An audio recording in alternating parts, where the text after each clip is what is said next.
If emptiness means lack of own power, then the more you get used to emptiness, the more you get used to lack of own power, which then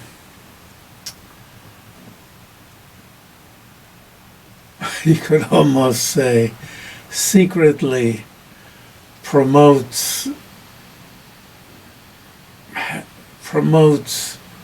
understanding that these objects have dependency on something else. You know, they don't have their own power. They're under some other power. The power of causes and conditions, the power of their own parts, the power of the conceptuality that imputes them. So once, again to repeat, once emptiness means lack of own power, and once, as Ngo and Langdon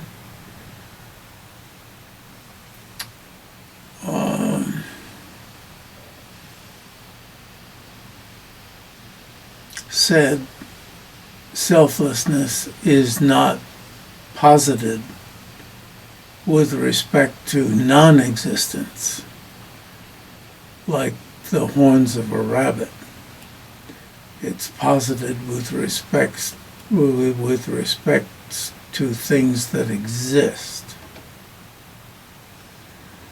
Thus, the lack of own power is posited with respect to something that exists. So you get my point that of secretly. Because you see, once you're paying attention to a mere absence of own power, you see, somehow secretly the dependence on some other power, causes and conditions, is being promoted. The dependence on parts somehow secretly is being promoted. And the dependence on conceptuality somehow secretly is being promoted. For someone who is well trained, for those of us who are not well trained, as I forget who it was, somehow it always comes up as being Tan-dar-lha-ram-pa somewhere else, but I think it's someone else said, you're thrown off the wild horse of meditating on emptiness, and you're thrown off to the ground. Ouch! And you're thrown off into a type of nihilism. You see, you search for the object, you don't find it, and there's a utter vacuity that's appearing to the mind, and you end up not secretly promoting dependence on causes and conditions, not secretly promoting dependence on parts, not secretly promoting dependence on conceptuality. Rather, you end up thinking nothing exists. you end up not being able to posit the existence of anything.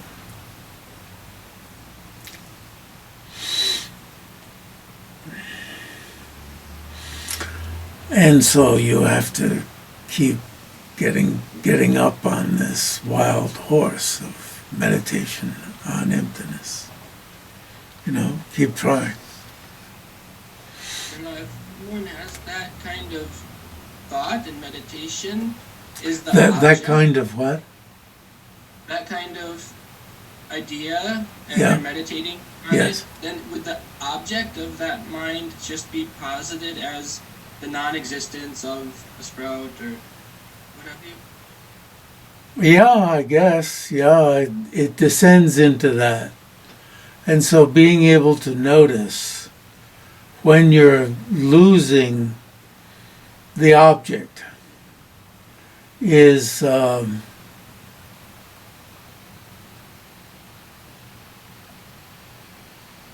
important. And I've told the story of His Holiness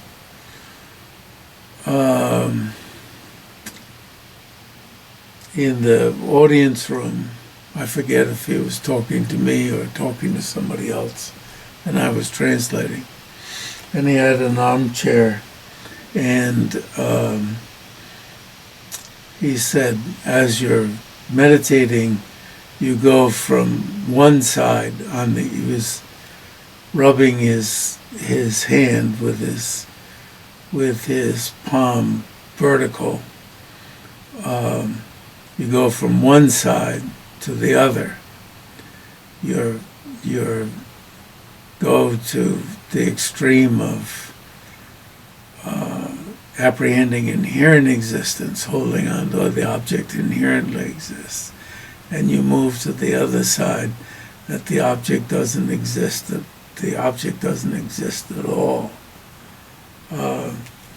And he didn't say it, but that's our struggle. And it's a necessary struggle. The middle, in an armchair, the middle is the I've got arms on this chair. The middle is the arm. But in fact, the middle isn't like that, right? It's just being used as a prop.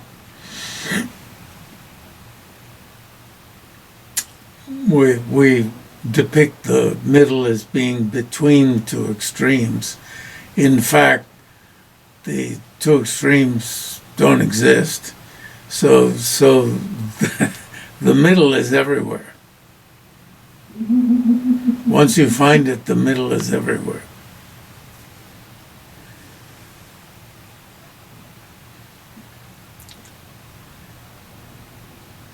I have to feel my cup through my gloves.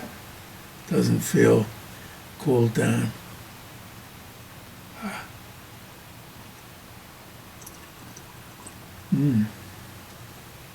It is. Thirsty today.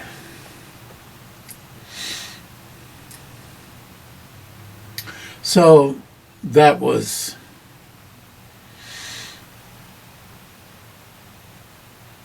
something that sunk in a little bit more.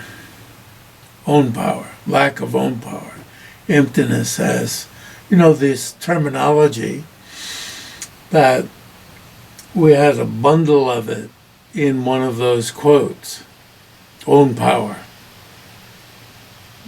The object of negation, own power, and so forth. And those many words were so helpful. And here, there was some payoff.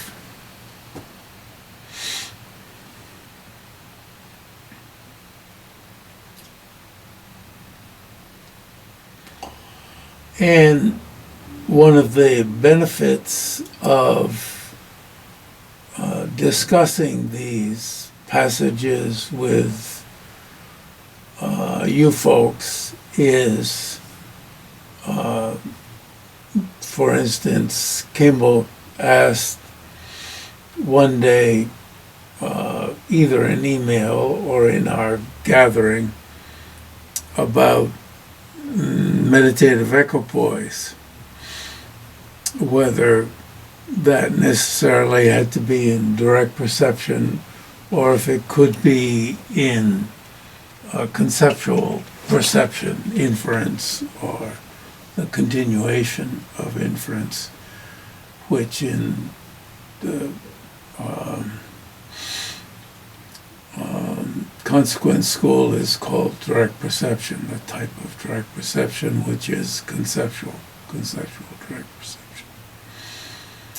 And in thinking about it, I decided that from my point of view it didn't have to be non-conceptual,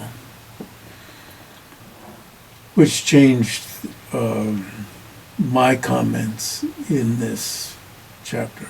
So that the questions that are brought up, of course, help also. And also just in looking at words, today I'm trying to change every instance of combination to collection, which is a more direct translation. As more literal, I feel, than combination. As you know,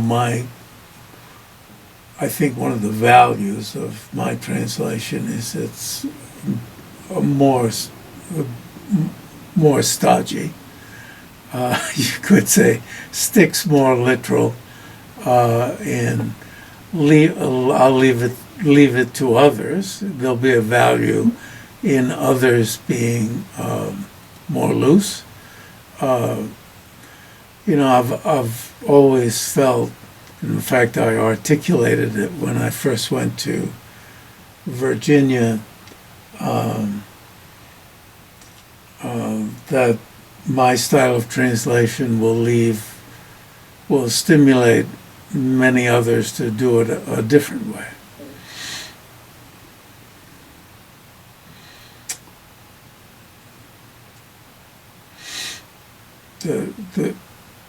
The world doesn't sit still.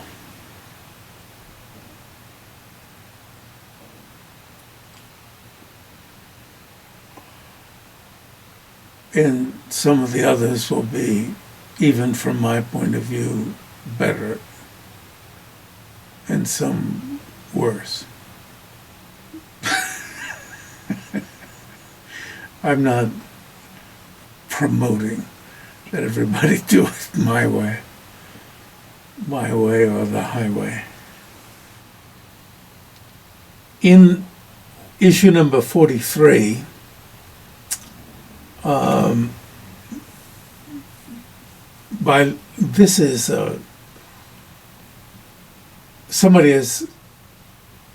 somebody,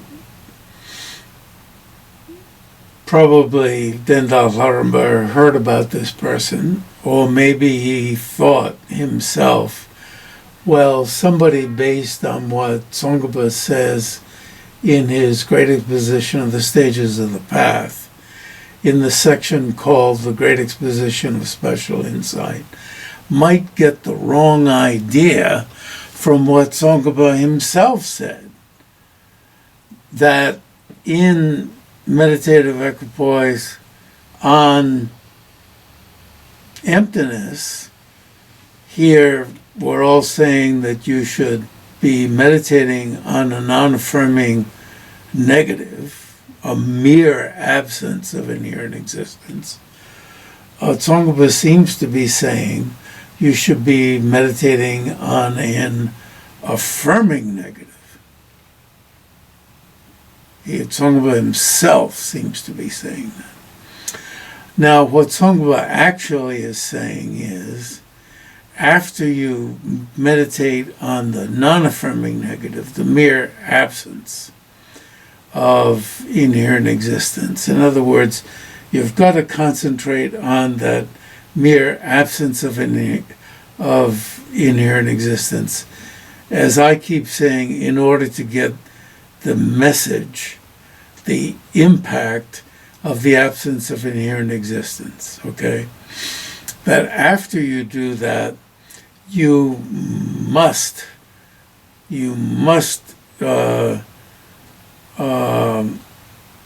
when you come out of that, which doesn't mean you have to stand up, you just pay attention to other objects, you have to see them as illusion-like, something that appears to inherently exist but doesn't inherently exist.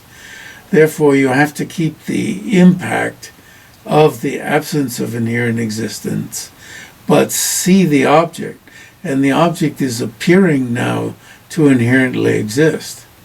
So you have an appearance of inherent existence, but you don't believe in it. So it's illusion-like. So first, Tan-dar-lha-ram-pa gives us the Tsong-kha-pa's passage that maybe we could say he doesn't word so well. Tsong-kha-pa doesn't word so well, if we dare to criticize the Holy Father, right? Holy Father. And then down below, he's going to give what came before that passage, which puts it in context, that it's in this state called subsequent attainment, which maybe, if we read that part of it first, we'd get the context first. But he wants to put us in the middle of the, shall we just frankly call it, the apparent misstatement, so that we can get the other person's point of view, I guess. So the other person says, and it's a bit difficult to read, but once you get it. So here's the jerk's qualm, or shall we say the smart person's qualm.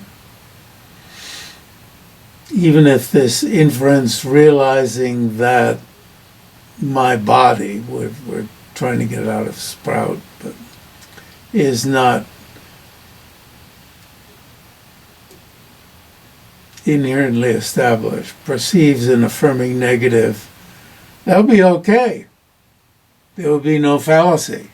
There's nothing wrong with that. There will be no fallacy.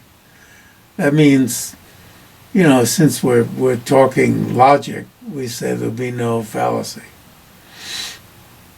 Is not perceives an affirming negative in place of the negation of, what's the object of negation? Inherent existence. Because face it, that's what Tsong-kha-pa says.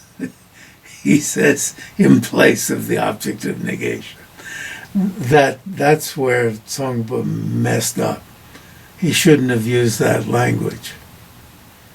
May I just clarify quickly, that's the same phrase in Gakbe Gakshudu? Yes. And so today, in looking at the text, I made sure that that's exactly what Tsong-kha-pa says. on my huge screen. It's that page is stretched across the top of my screen. Because the smart person says Tsong-kha-pa's great exposition of special insight, and remember this is in his great exposition of the stages of the path.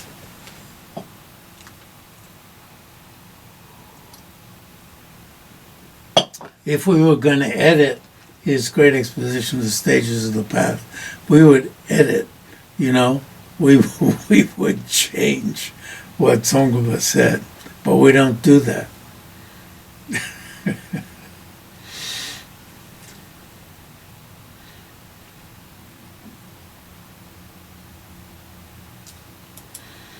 So Tsong-kha himself says, if a rational consciousness examining whether an inherent nature. Now what's a nature? We say it's Jeffrey's nature as an old man, as an old person, to blab on and waste a good part of our meeting telling you stories, right? That's what old people do. That's their nature. Nature means indelible. Indelible. Now remember, I mistakenly said, about that folded leaf, certain type of leathery type leaf, that no matter how you stretch it out, I said it was Sankhya, and when I sent you the actual passage, it turned out to be Nyaya or Vaisheshika, okay? And no matter how you try to stretch it out and put the heavy things on it, when you take those things off, it'll crimp back up, that leaf. And I was wrong. It wasn't Sankhya. It was this other system. Now, there is something I wanted to bring up and say, that's what meditation is going to do. Maybe the old man's nature to do it, but the old person, especially if you're attempting to lead a session, you've got to overcome your nature and not waste the session telling you old stories about when you were a juvenile delinquent, like Jeffrey does. Okay? You got to control yourself. And you got to, get out of that. But the same is with things in our personality.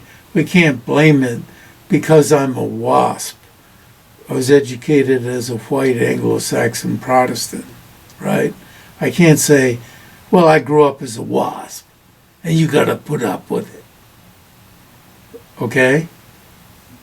I have a friend who's a Jew, and she says, well, I'm a Jew. So I say, are you practicing Buddhism or are you practicing Jew? So practicing the sevenfold quintessential instructions for generating altruism, love, compassion, and altruism, that, from my experience, is the way to quit being a WASP. That's the way to quit being a Jew. And stop practicing WASP or Jew. Okay. That was something I thought to say a few sessions ago. Okay. To quit being a folded up leaf. All right. Then. For rational consciousness examining whether inherent nature exists or does not exist, apprehended the meaning of mere illusion as existing, it would be a fallacy. But since if rational consciousness existed and apprehended the meaning of mere illusion existing. Okay. Yes, it would be as existing. It would be a fallacy. But since, that would be wrong.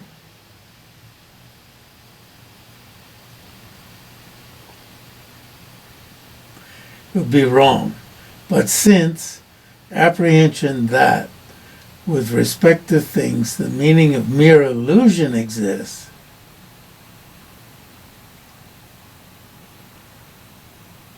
in place of the negation of an inherent nature, definitely must be generated upon having done analysis by that reasoning.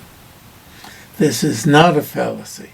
Now, frankly, despite my saying we'd have to edit this, I think it's worded perfectly. Upon having done that analysis means upon having finished that analysis and having paid attention to it in meditation. When that's over, then you have to meditate on mere illusion when you view other phenomena. You get it? Upon having done it, that means not right away.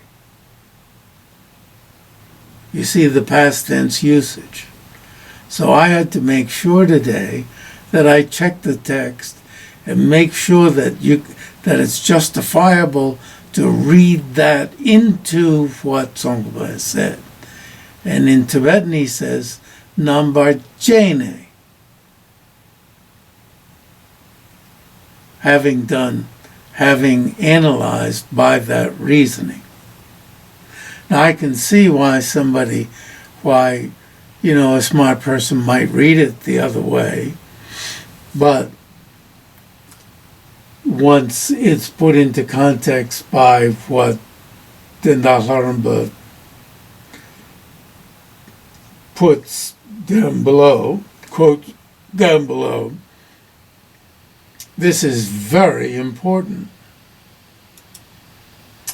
There's a famous saying, especially within Gelugpa, because Tsong-kha-pa says it many times, without investigation and analysis, things exist. With investigation and analysis, they don't exist. It seems to be saying that. And so many Gelugpa scholars repeat this. And it more or less sounds as if we shouldn't analyze. And when you don't analyze, things exist. When you do analyze, they don't exist. So I said to Genin Lothar, no. What we have to do is, upon having analyzed, we have to see them as like illusions. Upon having analyzed. I turned the statement around. And I just suddenly, we were both visiting Dharamsala at the same time. He's the sharp of the sharp. And he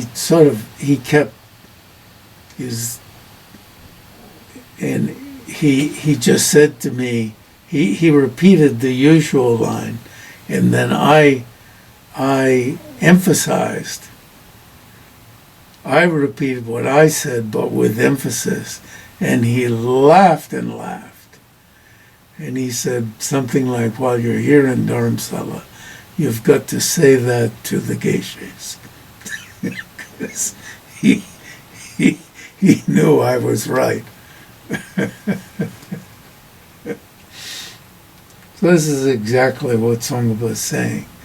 In other words, you can't be satisfied with non-analysis. You have to analyze, and then when you're dealing with phenomena, see them as like illusions. Okay. So, in the response, his response down a few lines once the entailment is repeated, the no entailment. The mode of the dawning of illusory-like subsequent attainment, following upon space-like meditative equipoise, and not the mode dawning of the collection, not combination, of the two. Combination makes it difficult to posit. Combination would have to be simultaneous, I think. You can see why I'm opting for collection.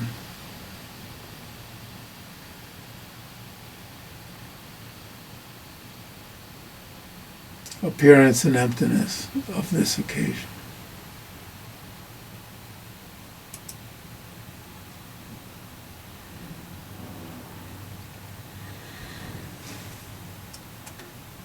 So, is what we're talking about two realizations or one realization? It appears to me that it's two realizations as opposed to what the not so much younger Hopkins, when he first wrote his comments, he was turning it in some places into one realization and in some places into two realizations. It it is two realizations that exert influence on each other. We'll see what the various scholars in the remaining chapters of this book have to say. So, the paragraph out to the margin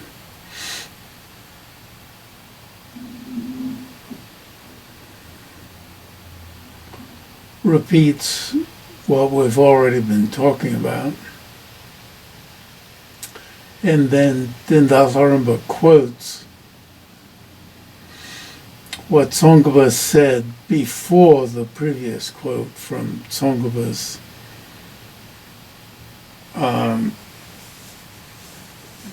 Stages of the Path. Tsong-kha-pa in this passage is addressing a state subsequent to space-like meditative equipoise, realizing emptiness. Whereas Tan-dar-lha-ram-pa is, not are, speaking about the mutual reinforcement of the realization of a phenomenon as a dependent arising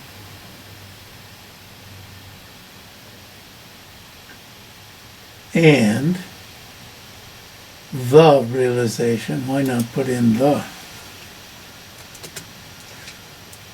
realization of its emptiness by, instead of to, an inferential consciousness. Do we need, no, the by goes with both of those realizations. So maybe we need by inferential consciousnesses. How's that?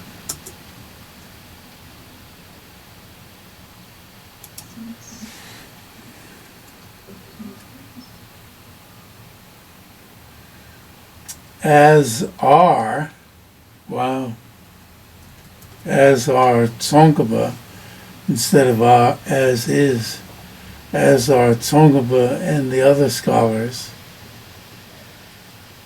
and I got rid of type of in the passages we have been considering.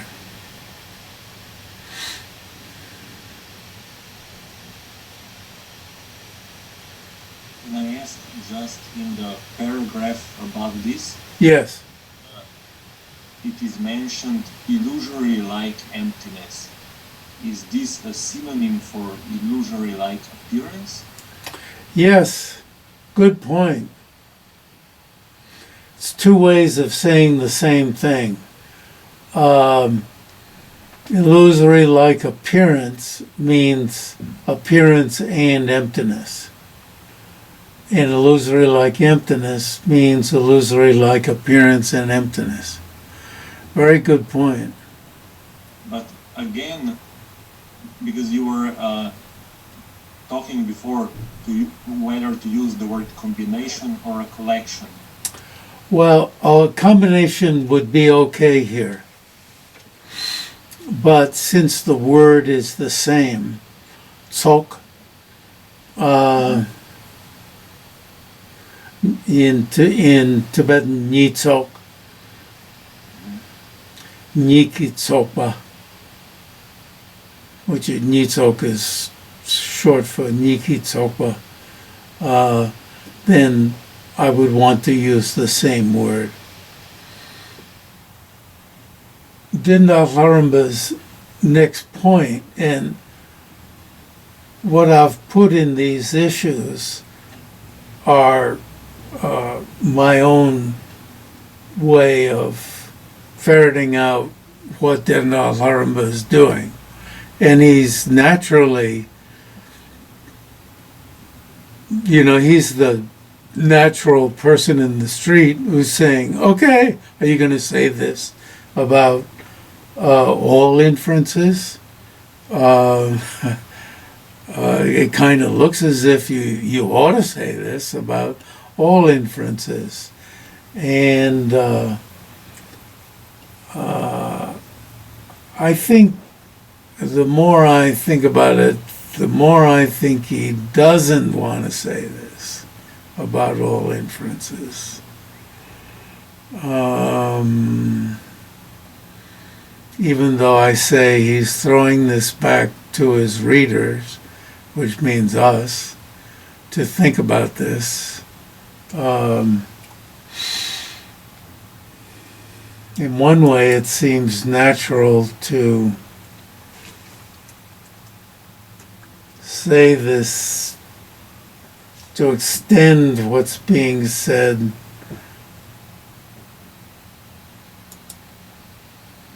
to at least important inferences like about impermanence, subtle impermanence, momentary impermanence.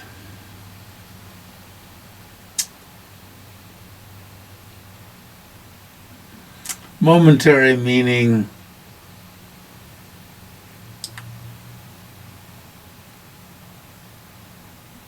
tiny moments. Not extending moment to mean the moment of my life. Looking at your whole life as a period. And the period of my life is near completion, because I'm 30 years away from year 110. And 30 years is going to go like 3 snaps of the fingers. I'm making a bit of a joke out of it, but every 10 years is like that. How many series of 10 years ago, how many snaps? Every 10 years is a snap. It was just a couple snaps ago that we were changing the clocks and worrying that something horrible was going to happen with the year 2000. It's almost hard to put together why we were afraid of 2000. You know, the Chronos was going to snap. He turns to complications that naturally arise about other less profound inferences. Well, now, of course, momentary impermanence is scary. To see things as disintegrating that fast. When you see them as disintegrating that fast, then that the Twin Towers can fall down is, of course they can fall down. course, they can fall down. Of course, any governmental structure can be breached.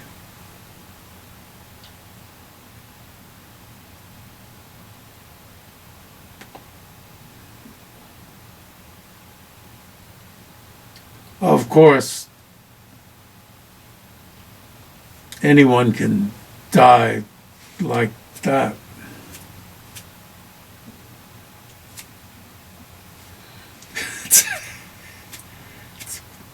It's kind of a nice snap, isn't it?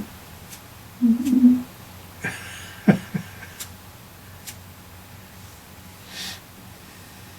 It's kind of a juicy. It's a slithery snap.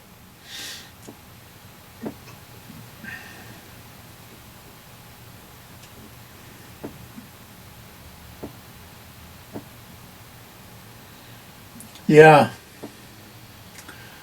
Well, we should leave it there. He considers whether in this context the reason remains appearing in some way to an inferential consciousness, inference, realizing the thesis that sound is impermanent. Okay. So, any reflections, questions, objections? Really appreciate you explaining this because it was hard to read. Very hard. Yeah.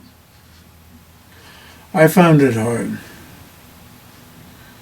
I kind of glossed over part that was hard to me today,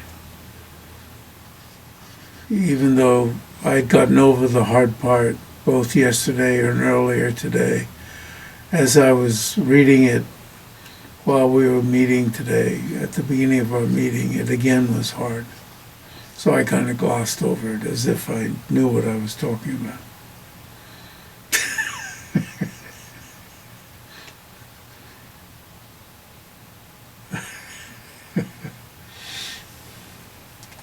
At the beginning of the class today, you talked about how the assumption or the basis is that this has to be a mere negation of inherent existence, and my question is, why is that?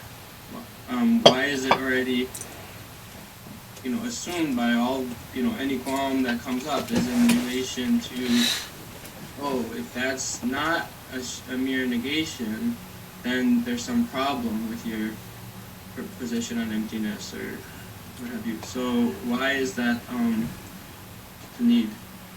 Chandrakirti says it, and unfortunately there's one edition, a book version of Chandrakirti's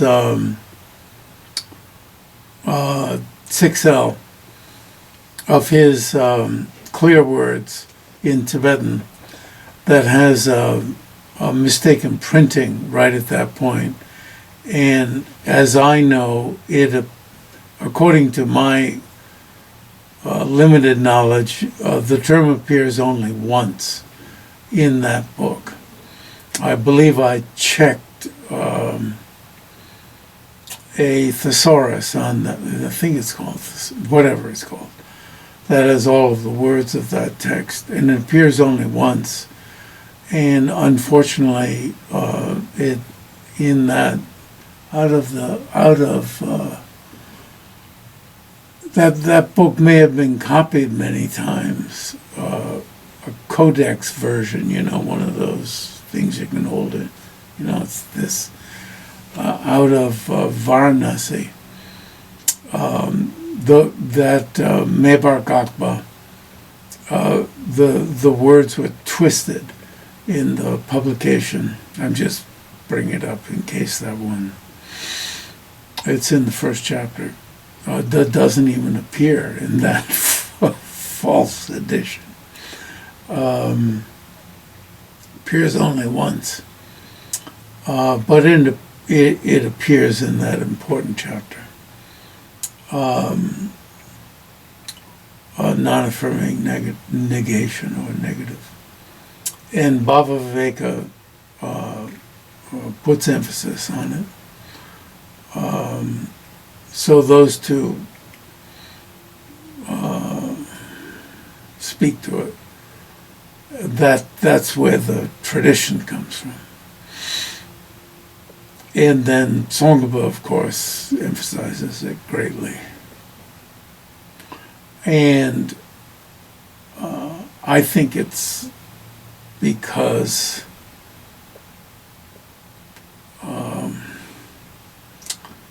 passing to something positive so easily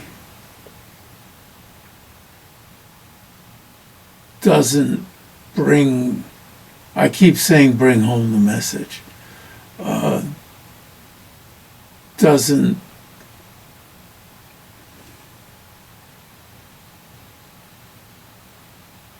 eliminate belief, adherence to inherent existence. I think that's it.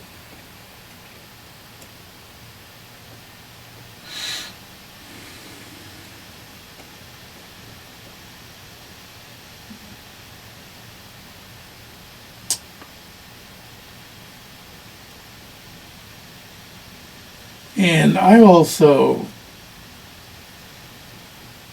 where Tsong-kha-pa, when he's talking about,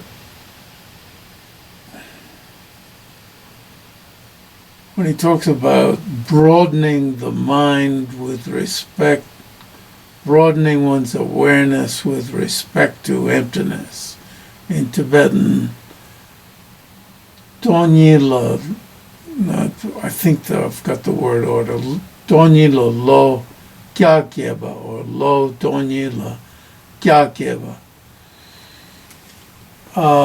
by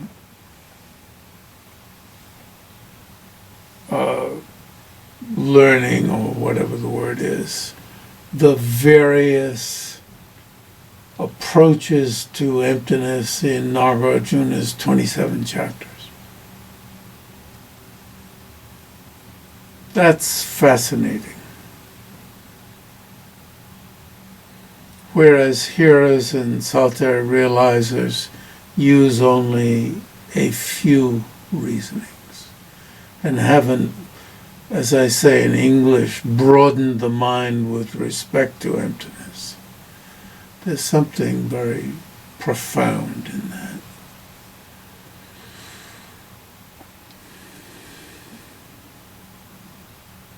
That's what comes to mind.